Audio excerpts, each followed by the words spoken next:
Welcome to T4 tutorials. मैं हूं professor फजल रहमान शामिल और आज की इस वीडियो में हम देखेंगे कि रिसेंटली जो 18वें स्केल की कंसल्टेंट ऑप्थेल्मोलॉजिस्ट की जॉब आई हैं उनका सिलेबस क्या है, कहां से आपने तैयारी करनी है, एमसीक्यूज कहां से आते हैं, एलिजिबिलिटी क्राइटेरिया क्या है, कौन कौन से हॉस्पिटल्स हैं जिनका एक्सपीरियंस काउंट होगा और कौन कौन से ऐसे हॉस्पिटल हैं जिनका एक्सपीरियंस पीपीएससी काउंट नहीं करेगी, कैसे आपने अप्लाई करना है, अप्लाई करते वक्त आपको जिन जिन चीज़ों की ज़रूरत है वो क्या हो सकती हैं, इस तमाम की जो और इससे मिलती जुलती और भी इंफॉर्मेशन है जो इस वीडियो में आपको बताऊंगा, तो आपने ये वीडियो पूरी देखनी है।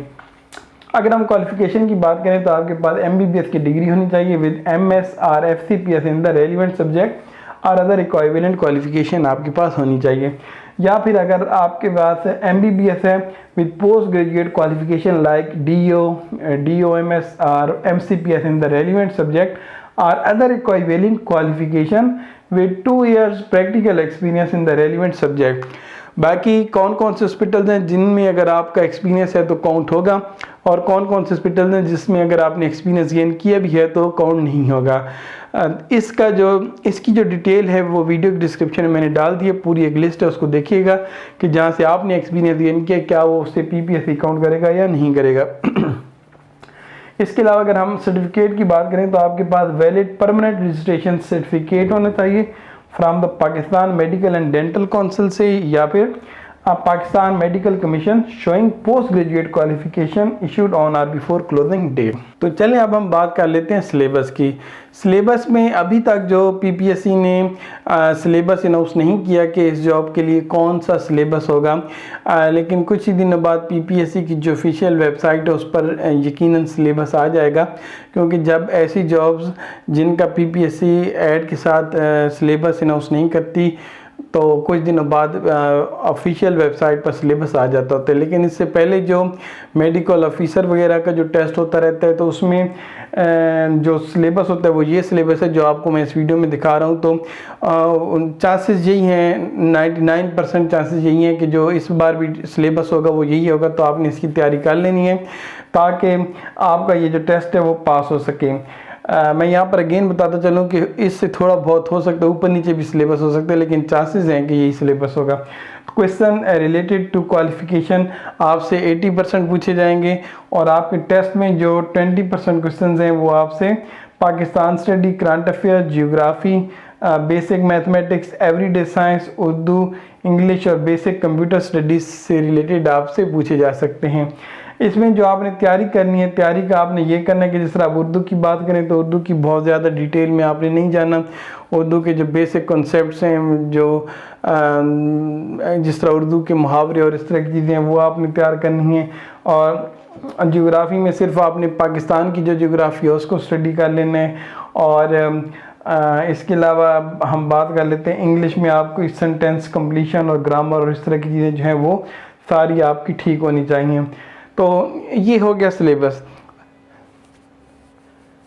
अब हम बात करते हैं कि अप्लाई करते हो कि जब आप फ़ोटो अपना अपलोड करोगे तो फ़ोटो की एक ख़ास सेटिंग होनी चाहिए, उसके अलावा आपका फ़ोटो अपलोड नहीं होगा। तो ख़ास तरह की सेटिंग करने के लिए आपको एक वेबसाइट आप ओपन कर सकते हैं, imageresizer.com। इस वेबसाइट को जब आप ओपन करेंगे तो इस वेबसाइट पर यहाँ पर जाकर आप अपलोड ए फाइल में जाकर आप फाइल जो आपका इमेज है उसको अपलोड करेंगे और फिर इसके बाद यहाँ पर ये देखिए आप इसकी विड्थ भी सेट कर सकते हैं और हाइट भी, और इसका फॉर्मेट भी सेट कर सकते हैं। तो आपने यहाँ पर चेंज पे जाना है और चेंज पे जाने के बाद आपने इसकी विड्थ कर देनी है, आपने विड्थ इसकी कर देनी है 3.5 सेंटीमीटर और हाइट जो है वो कर देनी है 4.5 सेंटीमीटर और फॉर्मेट आपने कर देना है जेपीजी। और फिर इसके बाद आपने जो मैक्सिमम फाइल साइज़ रखना है वो 25 KB तक रखना है। और फिर इसके बाद डाउनलोड का ऑप्शन आएगा, डाउनलोड पे आपने क्लिक करना है और आप अपना इमेज डाउनलोड कर लेंगे और फिर उस इमेज को आप अप्लाई करते वक्त अपलोड कर दीजिएगा। एक्सपीरियंस की अगर हम बात करें तो अगर आपका किसी गवर्नमेंट के हॉस्पिटल से या गवर्नमेंट के किसी इदारे से एक्सपीरियंस है तो वो बिल्कुल पीपीएससी उसे काउंट करता है। अगर आपका गवर्नमेंट के किसी इदारे से एक्सपीरियंस, मुतल्लिका एक्सपीरियंस नहीं है और आपका किसी प्राइवेट इदारे से एक्सपीरियंस है तो उसके लिए जो प्राइवेट हॉस्पिटल या प्राइवेट इदारा है उसको SECP यानी कि security exchange commission of Pakistan से रजिस्टर्ड होना चाहिए। तो आपने अगर कहीं पर एक्सपीरियंस गेन किया और आप देखना चाहते हैं कि आपने जिस जगह से एक्सपीरियंस गेन किया वो SECP से रजिस्टर्ड है या नहीं है, तो उसके लिए जो लिंक है वो मैंने वीडियो की डिस्क्रिप्शन में डाल दिया। वहाँ पर जाकर आप पूरी लिस्ट देख सकते हैं कि पाकिस्तान में कौन कौन से हॉस्पिटल्स SECP से रजिस्टर्ड हैं। इसके अलावा जो फ़ीस सबमिशन है, फ़ीस सबमिशन से रिलेटेड PPSC के ऑफिशियल यूट्यूब चैनल पर कुछ वीडियोस भी मौजूद हैं जहां पर जाकर आप देख सकते हैं कि फ़ीस कैसे सबमिट करानी है। इसके अलावा आप जैज़ कैश या ईजी पैसे के ज़रिए भी फ़ीस सबमिट करा सकते हैं। जो मेल्स हैं 26 से 45 साल तक के जो मेल्स हैं वो एलिजिबल हैं और इसमें 7 ईयर एज रिलैक्सेशन भी शामिल है, जिसको मिलाकर 52 ईयर्स तक आप एलिजिबल हैं। और फीमेल्स की अगर हम बात करें तो एज रिलैक्सेशन मिलाकर 26 साल से लेकर 55 साल तक की जो फीमेल्स हैं वो इस जॉब के लिए एलिजिबल हैं। तो मेल, फीमेल और ट्रांसजेंडर तमाम एलिजिबल हैं। और जो डोमिसाइल होना चाहिए आपका पंजाब के किसी भी अगर आपका शहर का डोमिसाइल है तो आप इस जॉब के लिए एलिजिबल हैं।